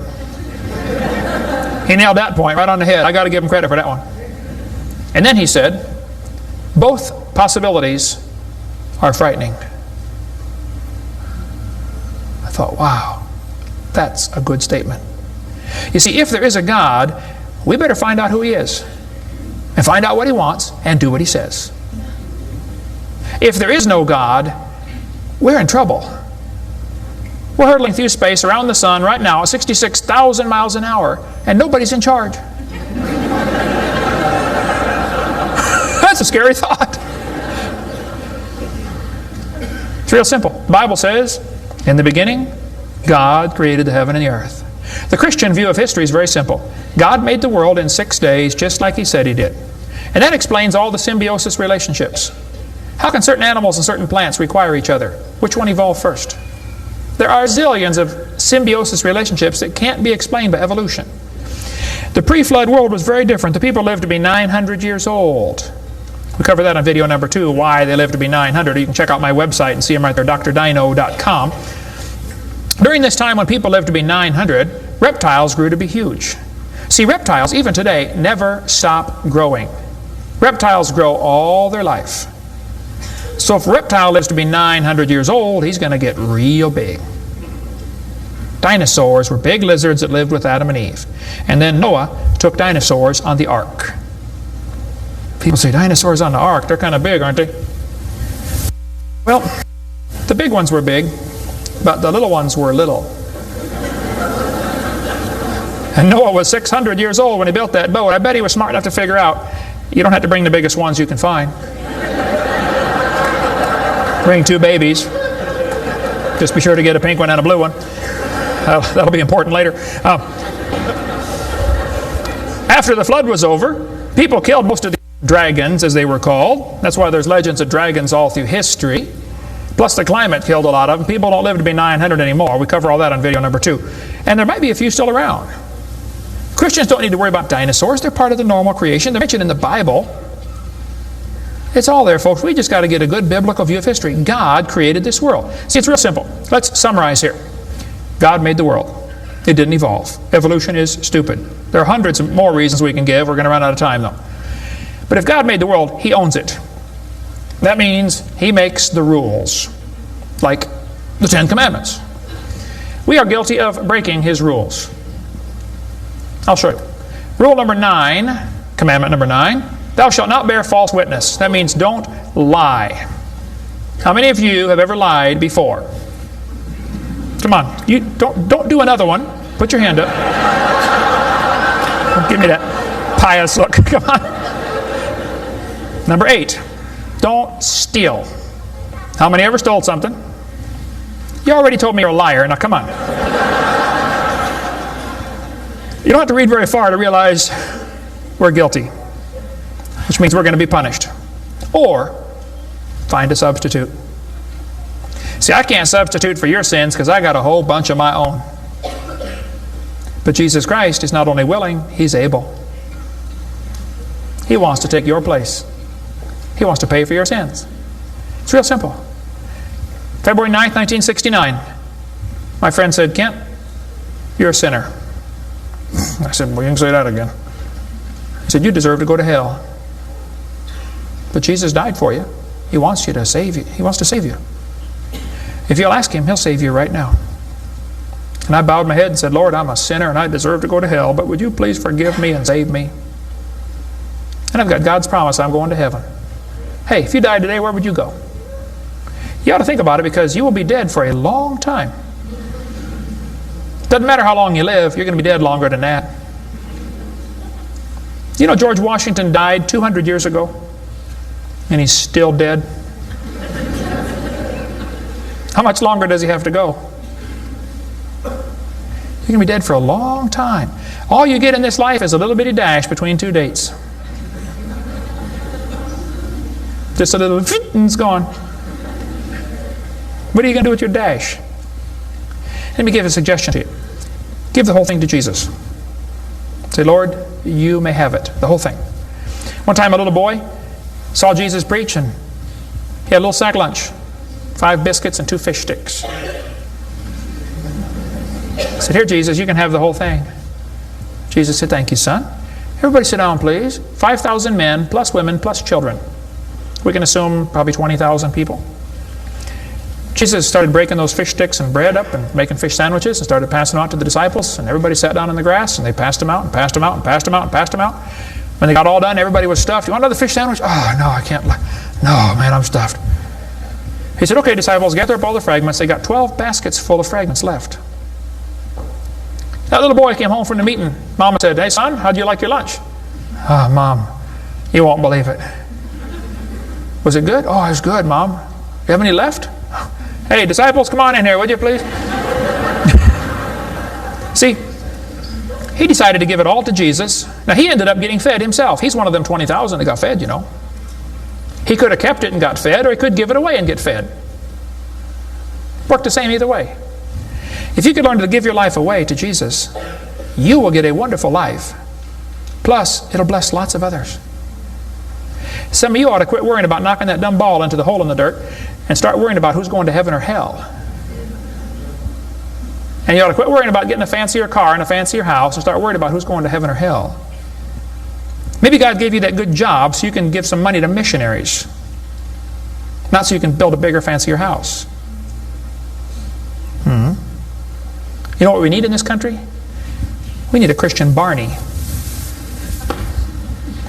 How many kids in this town tomorrow are going to be taught evolution? On Discovery Channel, Nature Channel, National Geographic, textbooks.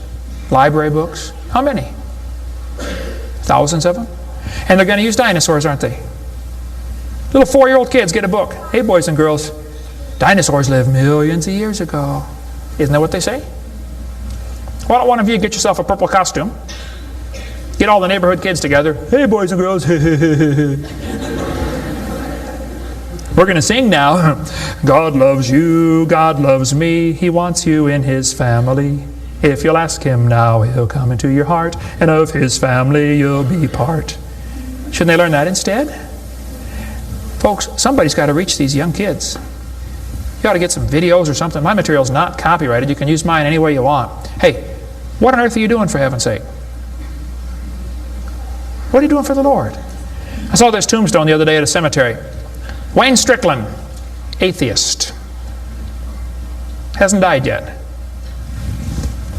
He said, I'm a busy man, don't have time for this. I'm sorry, Wayne. You're going to have lots of time here coming up soon. Claims to be an atheist. Interesting. The Bible says, the fool has said in his heart there is no God. Did you know God doesn't believe in atheists? Think about that one. Where would you go if you died? Now, if you're not sure you're going to heaven, you ought to give your heart to the Lord and get saved. If you are saved, you ought to find something to do for the Lord. If you want to get any of my video materials, they're not copyrighted. You can get a 15-hour seminar on creation, which lots of material on stuff, creation, evolution, dinosaurs. Get some of the debates or the red tapes or the miscellaneous topical series.